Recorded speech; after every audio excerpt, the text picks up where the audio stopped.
Hey guys, Justin Picker back with you for another video. Just wanted to chat to you about the self-employed space and what we're seeing in 2023.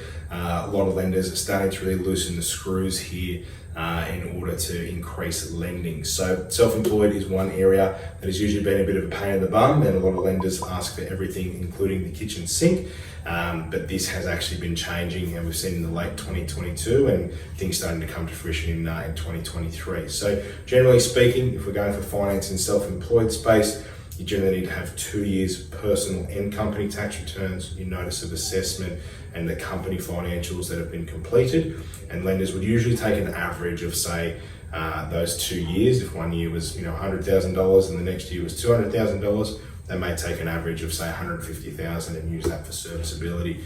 What we started to see is a bit of momentum in 2022 is that some lenders were actually only requiring 1 year's financials. So they would take your most recent year's financials and use that for serviceability, and they would kind of forget about the previous year.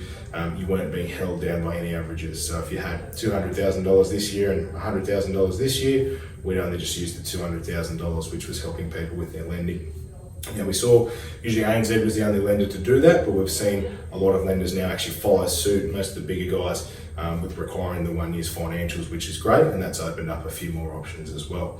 To take that even further, companies, some of them may need to get a lot more documentation, letters from accountants and those type of things. They've actually made some more simplified processes for these type of people. So if a director is being paid a full-time wage consistently over a 6-month period, that can actually be used without actually not using any company financials.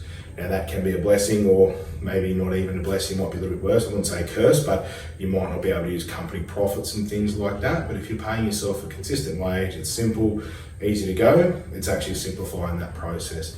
There's even a couple of lenders out there at the moment that are only doing 3 months salary credits for any directors, who pay themselves that wage consistently. So making things a bit easier for you rather than getting obviously all of the paperwork and tax returns and everything like that from your accountant. So if you are one of these people in the self-employed space paying themselves a consistent salary, there are some more flexible options out there as well, and something that can be really helpful as you're building your property portfolio, and also making this more viable than looking at, say, some of your low doc and no doc lenders, or alt doc lenders in that self-employed space. So there's definitely a shift in that. We are seeing that the risk appetite is changing for investment properties, with lenders looking to take on some more of these. So if you do want to explore some of these lenders, some of these different structures, and looking at your business and how you can plan going forward for your investment journey, certainly feel free to reach out to us.